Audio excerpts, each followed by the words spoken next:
Welcome to waves media Telugu. Palnadu జిల్లా చిలకలూరిపేటలో హృదయాన్ని కలచివేసే ఘటన చోటు చేసుకుంది. ఆస్తి వివాదం కారణంగా ఓ కుమార్తె తన సొంత తల్లిదండ్రుల ఇంటికే నిప్పు పెట్టిన సంఘటన కలకలం రేపుతోంది. గుర్రాల చావడి ప్రాంతానికి చెందిన చందన అనే వివాహిత డబ్బుల కోసం తరచూ తల్లిదండ్రులతో గొడవ పడుతుందని సమాచారం. వివాదం ముదరడంతో రాత్రి ఇంటికి వచ్చి పెట్రోల్ పోసి ఫర్నిచర్ కు నిప్పు పెట్టినట్లు తెలుస్తోంది. ఆస్తి కోసం తరచూ వచ్చి గొడవ చేస్తూ ఉండేది. ఆ రాత్రి కూడా అలాగే వచ్చి నిప్పు పెట్టింది అని తన తల్లి సుకన్య తీవ్ర ఆవేదన వ్యక్తం చేశారు. సమాచారం అందుకున్న పోలీసులు కేసు నమోదు చేసి దర్యాప్తు చేస్తున్నారు. ఆస్తి కోసం కుటుంబ బంధాలు ఇలా చీలిపోవటం స్థానికంగా కలకలం రేపుతోంది.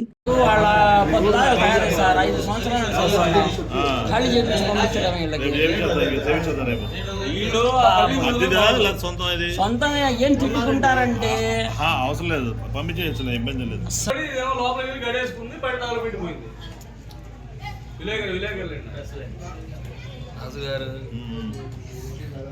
ఈ డ్రెస్ లో ఎవరు జరుపుకుంటారా?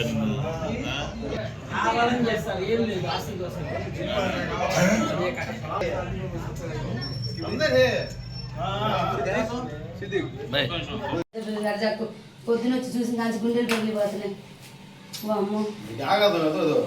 हमें लग पड़ता है तो मई जमीन पानी मारे गड़ी काट तो अंदर से गड़ी डाल సుకన్య అండి. నాకు ఇద్దరు ఆడపిల్లలు. ఈ అమ్మాయి చిన్నమ్మాయి గోల్ చేస్తానే ఉంటుంది. 2 రోజుకి వచ్చి ఒక గోల్ చేస్తానే ఉంటుంది. 2 పెళ్ళిళ్ళు చేసుకున్నా నాకు ఈ ఆస్తి కావాలి అని చెప్పి ఏడిపిస్తుంది. రాత్రి పెట్రోల్ పోసి ఇల్లంతా తగలబెట్టిందండి. నేను ప్రాణభయంతో లోపలికి వెళ్ళాను. మా పిల్లని తీసుకొని మనవరాన్ని తీసుకొని లోపలికి వెళ్ళాను. బయట ఏం జరిగిందో తెలియలేదు. బజార్ వాళ్ళందరూ వచ్చి వాళ్ళే నీళ్లు పోసి ఆర్పేసి ఇంకా అందరినీ అరిశారు. ఎందుకు చేస్తుంది అమ్మాయి? ఆస్తి కోసం అండి. ఎంత అమౌంట్? మాది 70 లక్షలు పలికిద్దండి ఇల్లు. మాకు మగపిల్లలు లేకపోతానా మీరు సంపాదించింది కాదు, మా మామ సంపాదించింది అని చెప్పి మాకు గోల పెడుతుంది. మాకు ఆస్తి అప్పచెప్పేటప్పుడు మా ఇద్దరు తదంతరం పిల్లలకి వస్తుంది, లేదంటే మీరు అమ్ముకోవచ్చు అని చెప్పారు. మీరు అమ్ముకొని మీ హాస్పిటల్ ఖర్చులు కానీ మీరంతా అయిపోయినాక వాళ్ళకి ఇవ్వాలి, ఉన్నది ఇస్తారు, లేకపోతే లేదని చెప్పేశారు వాళ్ళు. అయినా కూడా ఆస్తి కోసము నేను చచ్చిపోతే నన్నే అంటుంది, నేను చచ్చిపోతే ఆస్తి వస్తుంది, నువ్వు చచ్చిపో, నేను డైరెక్ట్గా ఇంట్లోకి వచ్చి కూర్చుంటాను అని నన్ను బెదిరిస్తుంది. మా ఆటకు ముందు నన్ను 2 సార్లు కూడా కొట్టిందండి. ఇది 3వసారి. అంతకుముందు ఒకసారి పెట్రోల్ పోసింది. మొత్తం ఇది 4వసారి.